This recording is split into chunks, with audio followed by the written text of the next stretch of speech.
I mean, my dad busted his ass. I mean, he worked six days a week, left at 7:30 in the morning, got back at 6 or 7 o'clock, lost his eye in an accident doing upholstery. He had a staple break when he was putting covering on a car seat. You know, it was a middle class upbringing. My mom did odd jobs. You know, they just wanted something better. I mean, my grandparents came over from Russia, and you know, my dad was the first generation. My uncles were the first generation Americans, like my mom too. And you know, like every child of immigrants, they wanted better for their kids. Everybody's got something that they're good at, and the hard part is just finding it. And I found out early that I was a good salesperson, that I really liked business. You know, like I like sports. I mean, I read everything I possibly could, played sports as much as I could, just wasn't as good as I wanted to be. And business was the same way. I mean, as long as I could remember, I was buying and selling baseball cards, garbage bags, whatever I could find, stamps to collectors. But I was also reading everything I possibly could about business. And, you know, I was that unusual kid that I'd rather read about Ted Turner than go to the movies. And so I think that created a foundation. And my parents, you know, my dad used to always say, I don't understand what you're doing, but I'm glad you're doing it. And so I had my ups and downs along the way, of course. But I just think that I just put in the time and was fortunate enough to really get excited about business, and that paid off benefits over the long haul. I mean, you can fake it till you make it in a lot of areas, particularly if you're working for somebody else. But at the end of the day, if you're going to be great at something, you've got to make the effort to be great at something. Whether it's sports, whether it's physics, math, science, business, whatever it may be, you know, it's not just a natural skill. You've got to learn, and particularly if you're in the technology industry, because it changes every day. You know, when I got started, and you know, after I was a bartender when I first came to Dallas, got into the PC industry, got fired, started my own company, but I learned early on that there was always something new, and most people didn't put in the time to learn it. It's like now with artificial intelligence. Lots of people talk about artificial intelligence. Lots of people talk about machine learning and neural networks.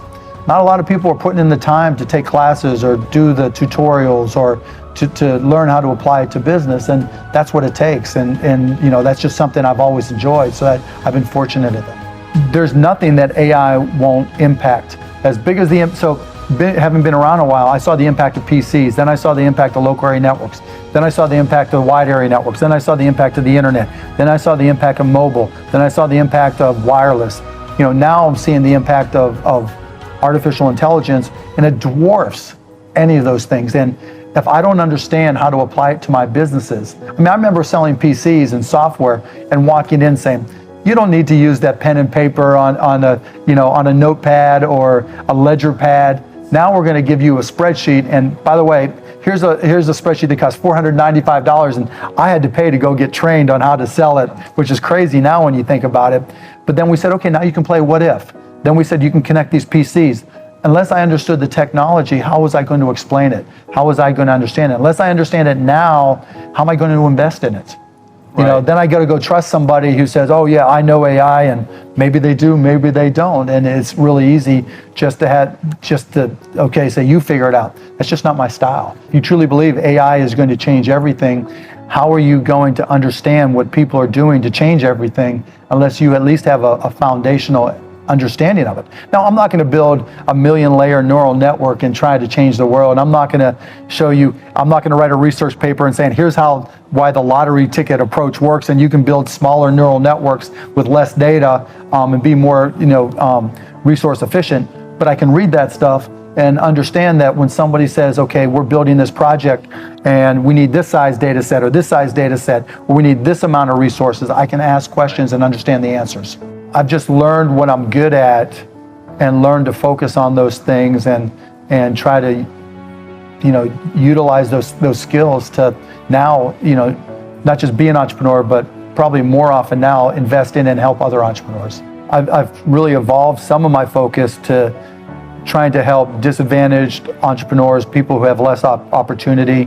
I just invested with a woman, Arlen Hamilton, who we together created a little $1 million fund where she's going out and finding 10 businesses run by people of color or disadvantaged communities and just opening doors, because I think my experience applies to anybody, right? Any entrepreneur, no matter what you're trying to sell. And I also think that it's a great business opportunity simply because markets that they want to sell to are underserved. There just aren't as many entrepreneurs, so there's more opportunity. And so I think it makes great business sense as well.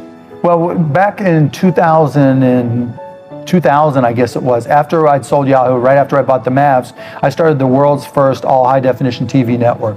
When everybody was saying high definition television is not going to happen, I created a network called HDNet and HDNet Movies, and there was very little content for it. I mean, literally, this is when high def televisions cost $15,000, and everybody said, who the hell's going to pay $15,000 for a TV? And I went around telling everybody, no, you just wait. Those televisions are going to drop like a rock in terms of price, and everybody's going to want one that goes on their wall instead of this big ugly hunks of analog TV. So I had that, but we didn't have content. And so we wanted to go out there and create content. And we also bought Landmark Theaters, which we have since sold. But we wanted that vertical environment where we could show it on television, put it online, offer DVDs, put it video on demand, and also offer in theaters. And so we created 2929 Productions first, where we produced movies. 2929 was because the address for AudioNet, the streaming company we created, was 2929 Elm Street. Okay. So that's where that came from. Right. And then, so we had movie production 2929. We had Landmark Theaters. We also bought Reicher Entertainment, which we've since sold, that owned Hogan's Heroes and some others, so that we could put it on HDNet Films, and then Landmark. And so the idea was to have it vertically integrated. Right. So we were the first company to produce a movie, put it online, download. They basically offer a day-and-date release of it called Bubble. And we've been doing Magnolia and 2929 Productions ever since. The others, Magnolia and 2920, the others we've sold.